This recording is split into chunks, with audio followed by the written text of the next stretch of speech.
বৈদ্যনাথ রাম ঝাড়খণ্ডের শিক্ষামন্ত্রী, অথচ তাঁর দুই ছেলে মেয়ে প্রভাত ও পুনম কিনা লাগাতার 2 বছর ধরে দ্বাদশ শ্রেণীর পরীক্ষায় ডাহা ফেল। আর এতেই চূড়ান্ত ক্ষুব্ধ শিক্ষামন্ত্রী। না, নিজের ছেলে মেয়ের ওপর তার কোনো রাগ নেই, রাগ ঝাড়খণ্ডের একাডেমিক কাউন্সিলের চেয়ারম্যান লক্ষ্মী সিংহের ওপর।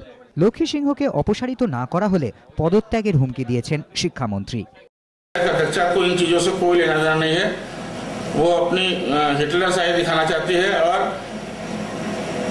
तुगलकी फरमान जारी करती है बीच बीच में, ऐसा ही होगा।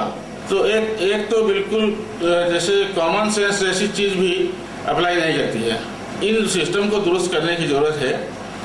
मैंने 2 चीजें कही है मुख्यमंत्री जी को कि एक तो ऐसे व्यक्ति का ऐसे महत्वपूर्ण पद पर रहना उचित नहीं है, और दूसरा कि जैक का पूरी तरह से गठन हो ताकि इसकी स्वेच्छाचारिता पर रोक लगे। ये जो मनमाना कर रही है, काउंसिल जब पूरे अस्तित्व में रहेगा तो काउंसिल जो फैसला लेगा उसको मानने के लिए बाध्य होगी। ঝাড়খণ্ড একাডেমিক কাউন্সিলের সভাপতি অবশ্য পাল্টা প্রশ্ন তুলেছেন, সব ছাত্র যখন পাশ করেছে তখন খোদ শিক্ষামন্ত্রী কি করে নিজের ছেলেমেয়ের অকৃতকার্য হওয়ার জন্য তার দিকে অভিযোগ তুলছেন? हम तो एक प्रक्रिया के अधीन हटाए जा सकते हैं।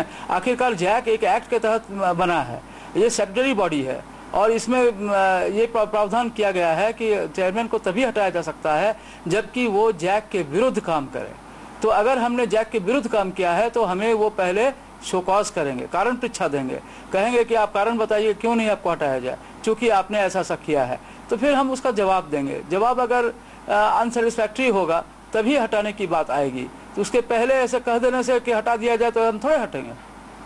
ছেলেমেয়ের অকৃতকার্য হওয়ার খবর পাওয়ার পর থেকেই যাবতীয় সরকারি অনুষ্ঠানে যোগ দেওয়াও বন্ধ করে দিয়েছেন শিক্ষামন্ত্রী বৈদ্যনাথ রাম। মুখ্যমন্ত্রী অর্জুন মুন্ডাকেও তিনি চিঠি দিয়ে 15 জুনের মধ্যে এ বিষয়ে সিদ্ধান্ত নেওয়ার আর্জি জানিয়েছেন।